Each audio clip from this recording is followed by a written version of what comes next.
Welcome to Campo and Joe. Appreciate anyone tuning in on Facebook Live or checking us out on our 1010XL YouTube channel. I'm Joe C. from XL Primetime. You can catch me noon to 3 weekdays on the Superstation. And Dave Campo, he's here to drop a little knowledge on us. Former Dallas Cowboy head coach. You catch him a couple times a week on XL Primetime. And you ready to rock and roll, Coach? Because we got a lot to break down. I have to admit, though, I'm not dropping all the knowledge. You got a little bit over there, and it works out very well, I think. Well, we appreciate all the perspective that you bring to the table, and we're going to go over free agents. And I think this is just an exciting time for Jaguar fans.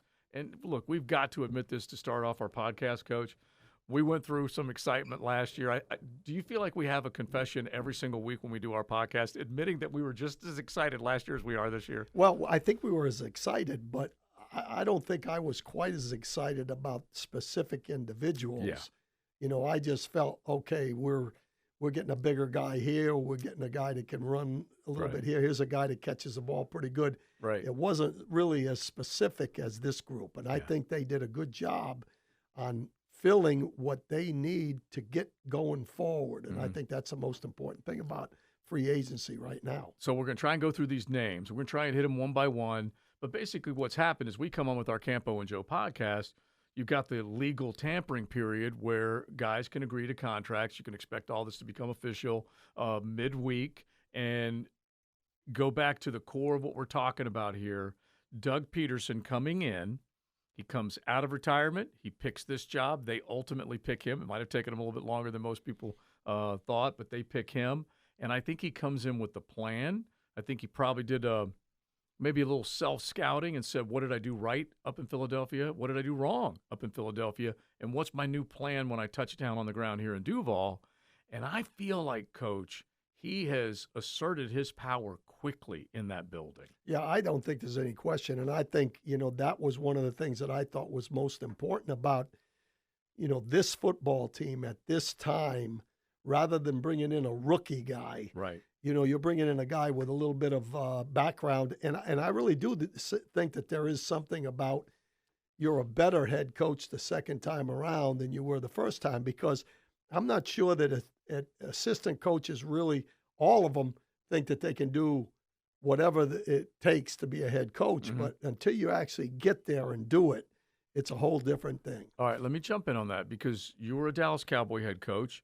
You said that you would, at least if I'm reading what you said right, that if you had another opportunity, you would have been more involved in personnel, perhaps. So let's take that and apply it to Doug Peterson, who maybe wasn't as involved in personnel up in Philadelphia with Howie Roseman. Now maybe he's making sure he's involved. Absolutely, and I really think going forward in a program that I kind of look at as a franchise, new franchise in a lot of ways. To go forward, I think he sees that I've got to be involved, and I've got to be involved in making sure that these guys are my kind of guys. Whether it's, I think one thing you're going to hear from all of these guys is they're all pretty good locker room guys. And I think culture is important. I don't know that people really realize how important. So I really do feel that he's got his stamp on it this time, and I think it sounds like he and Balky are working on the same level here. It doesn't feel like one is disagreeing with the other. It feels like concerted effort, marching forward, finding their target, making sure that whatever the offer is to get the deal done, and they're getting it done. And that part of it I like. Now, you were not only the head coach of the Dallas Cowboys, but you were in this building at the bank when this team was going to the playoffs on a regular basis under Jack Del Rio, at least two times over a 3-year period, compared to once in a flipping decade and some change like it has been. Do you like the stock of player that they got this go around in free agency, and does it remind you of maybe some of the players in the locker room? Yeah. I really think that everybody kind of kicks Shaq Harris for some of the drafts that he made, but they did have some good drafts back in the day, and I think maybe that was a combination of Del Rio and Shaq there initially. I like this group because they fit specific things that they felt going forward that they could play off of in the draft. And that, to me, is how you do it, how you start going. I mentioned on the primetime show when I was on, I believe that in a rebuild, it's not just about, you can't get rid of everybody, number one. You have to have some things in place so that you can pick in the draft going forward. And in this case, I think you have to show some improvement from one year to the next to keep going. It can't be all of a sudden you go from 1-15 to 13-4, whatever Unlikely. it is. Yeah. You know, and I think what they have to do is they've put together a group, in my opinion, that gives them a chance to jump up next year into maybe 6 wins, 7 wins. And that's how you go forward. Now you play off of that going forward. Yeah. And it's worth pointing out that the idea from 1-15 that they were going to do what you're describing this past season, we all know it didn't work just because everything was just so confounded and they didn't really have a good enough set of players or a good enough plan, coaching-wise or otherwise, to get it all done. And I do believe that some of the draft picks that they took last year are going to come to fruition this year, That'd be in nice. my opinion. That'd be nice. You know, you look at the Campbell, you look at Etienne, I believe he's going to be a good player. I guarantee you that Trevor Lawrence is going to be a better quarterback this year.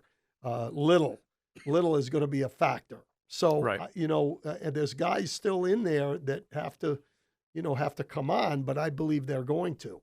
When you look at who's the guy that's got you most excited out of this group that has agreed to contracts? Well, I would say the number one guy would be Christian Kirk to me, because that's a position they really need to help Trevor. Oh yeah, you know, and the receiver core with this guy, at least you see a guy. You know, I think everybody's a little concerned because he's never been a one. Guess what?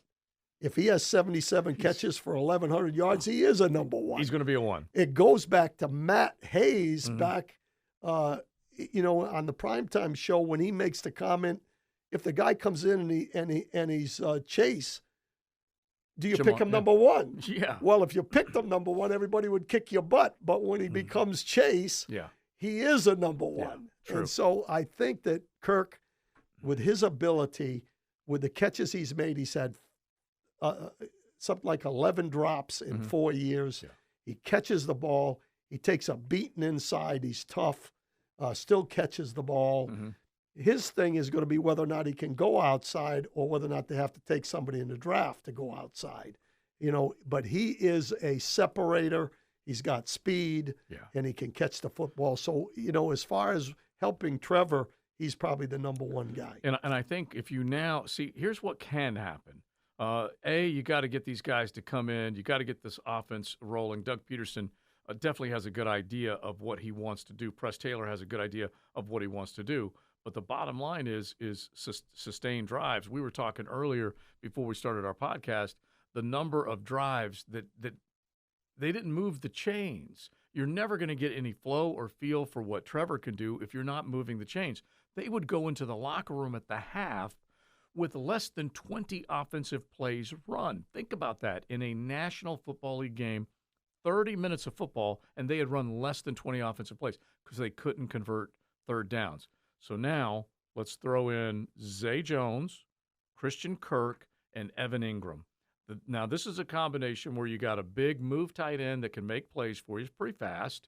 And then you've got Zay, who definitely is 6'2", decent frame, can be a possession guy, and Christian Kirk can go that way really fast.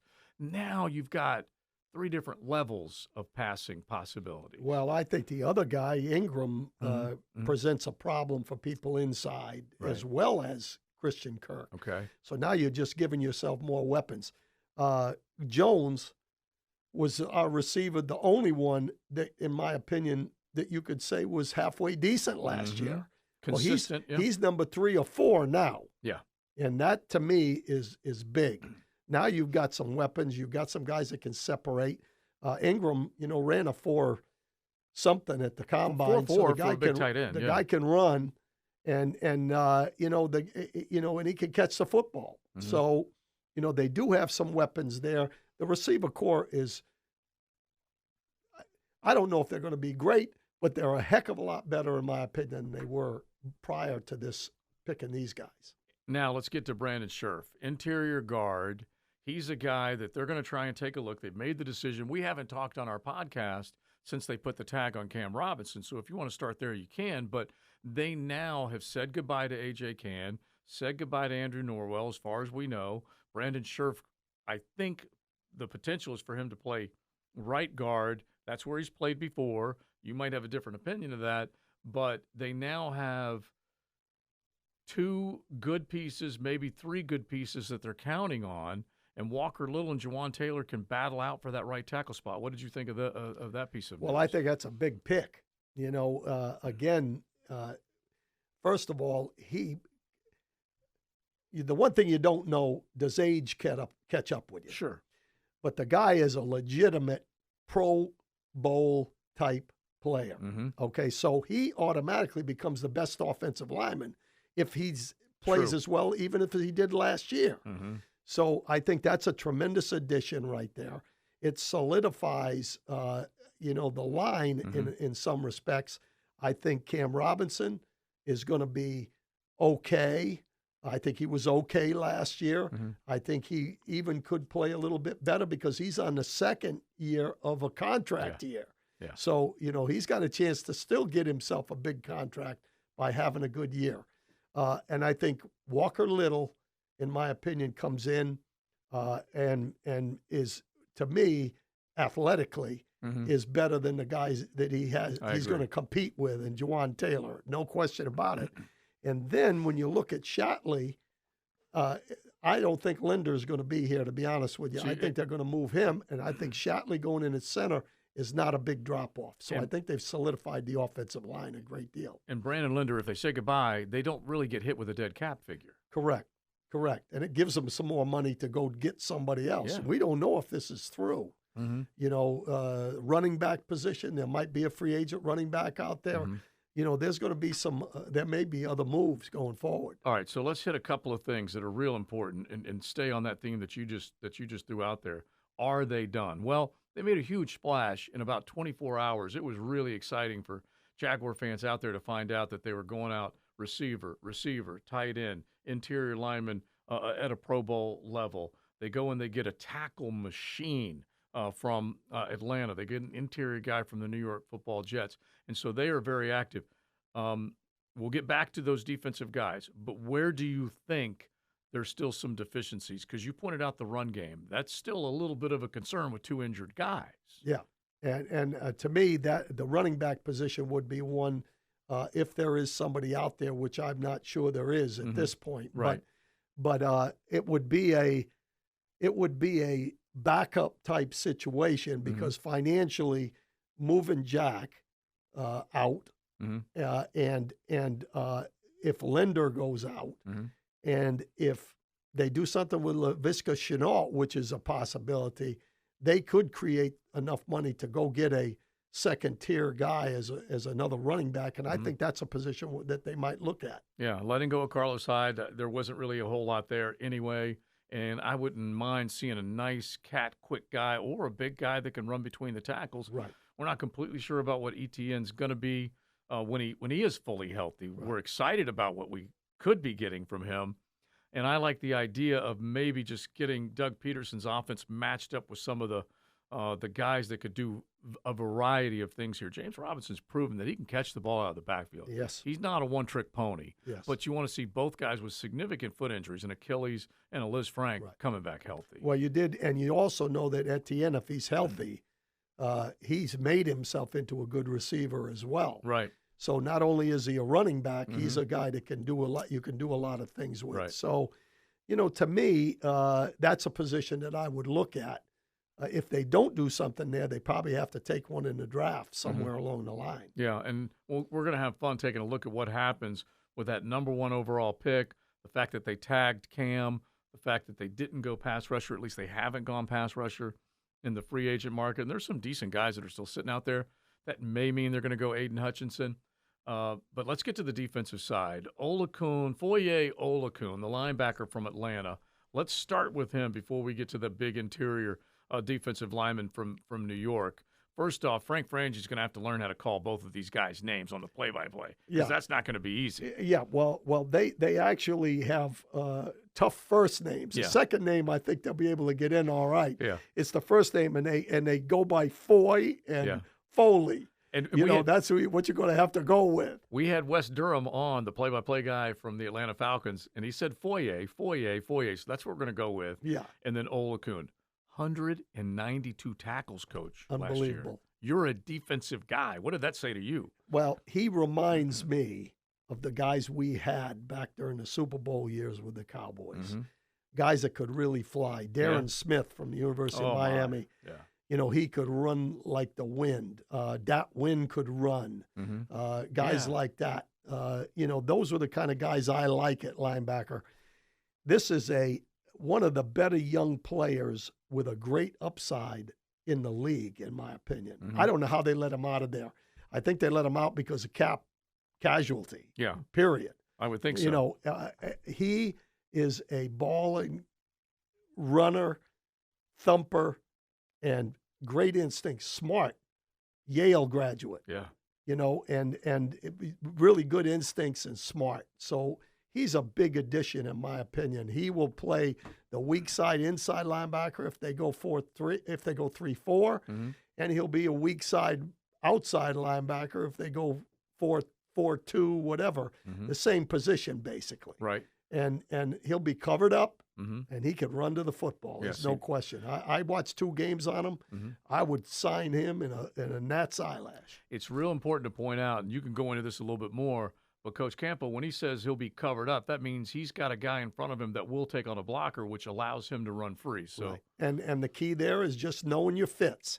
And Mhm. that's the one thing that Myles and Jack, in my opinion, did not do a great job with fitting the run on every down. And this guy will do it. He's smart. all right, so let's spend a minute on that. Myles Jack released by the Jacksonville Jaguars. We're talking about taking a look at a savings hit. There's some dead cap space that they'll have to deal with. But Myles Jack, most famously known for Myles Jack Wasn't Down, a guy that slipped into the second round when he came here because there was concern about his knee. He played healthy pretty much his entire time here. But let's just spend a second on him. He had a great year one year, showed a lot of flash and promise a handful of years, but then also some inconsistency. Yeah, and I think that's the thing. The interesting thing is since I've been back, Mm-hmm. I did not see the Myles Jack that everybody says was one of the best players in the league. Mm-hmm. I didn't see that. I saw Myles as one of the better players on this team, Right. which wasn't saying a whole lot when you look at the roster, which I'm sure Doug Peterson has Mhm. seen the same thing. Mm-hmm. And a little inconsistent.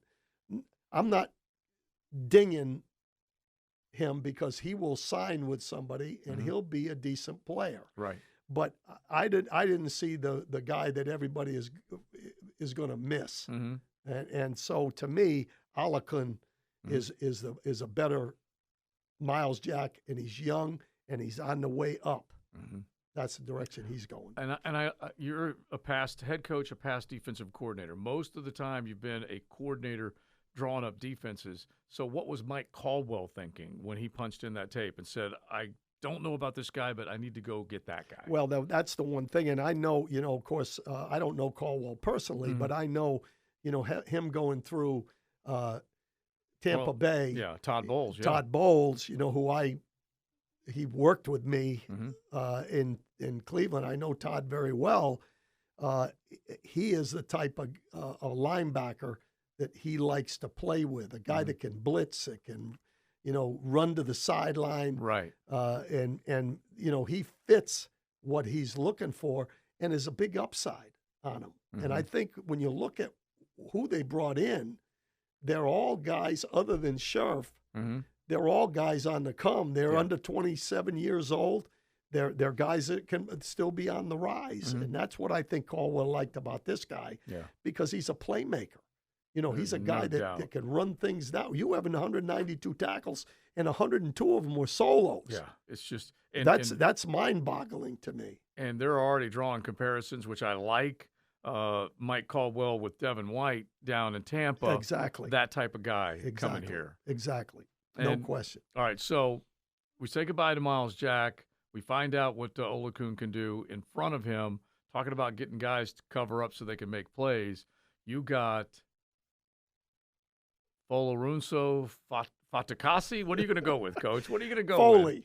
Yeah, let's go with Foley Fatakasi. Foley Fatakasi. And say it really fast like it's Italian. Foley Fatakasi. There it is. I got it. I'm going to have to school Frank Frangie on that one for Excellent. sure. Excellent. What do you think of this player? Well, first of all, this is a 320-pounder. Yeah, big man. Okay, and the one thing I really like about him is, I watched 2 games on him as well. Mm-hmm.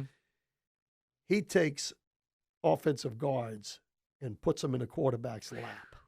He's a That's very, strong. very physical defensive tackle. It was kind of like why I was so disappointed last year on Alu not signing with us after he had made I thought we were going to get him. Right, which I think is a great time to point out that anytime these guys agree, remember, this is the tampering period, legal tampering period. He had agreed to something, and then, 10 days later he changed his mind? Yes, and you still have that situation here, possibly. It's certainly worth pointing out. I don't feel that's the case with this group.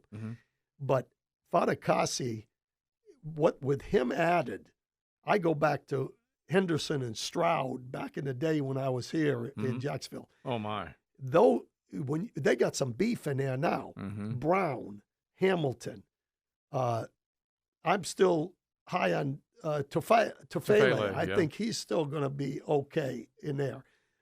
With this guy, that combination, there's some beef inside, and that's how you stop the running game.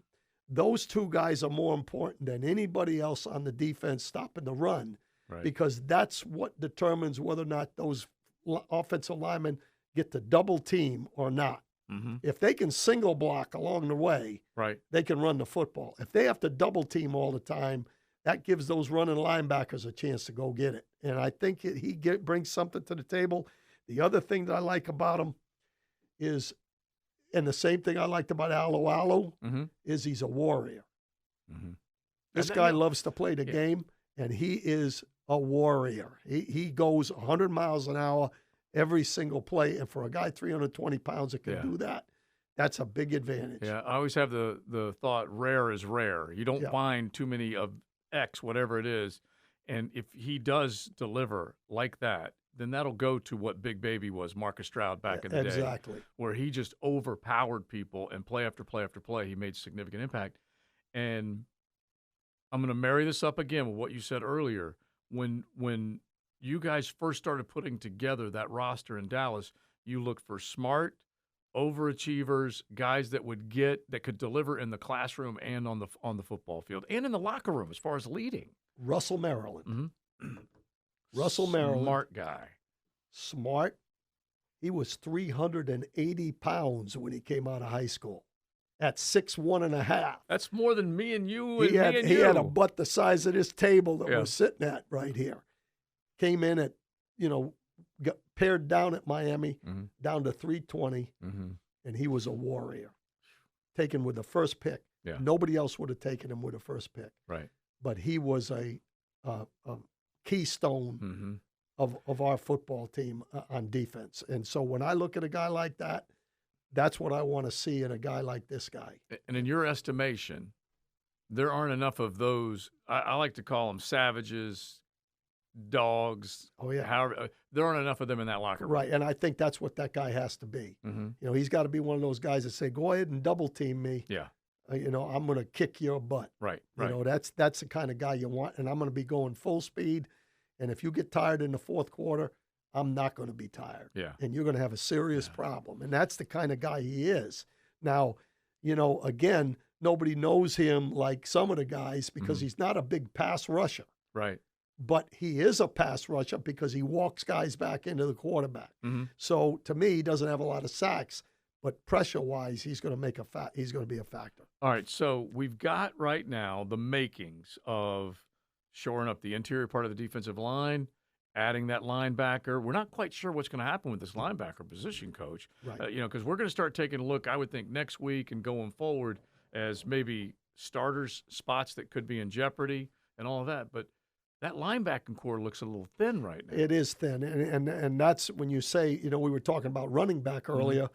If they sign Damian Wilson back, which is a possibility, Yeah, sure, he's testing the market, but you don't know what the market's going to be. Right. If they get him back, that would help. I think Quarterman has some talent.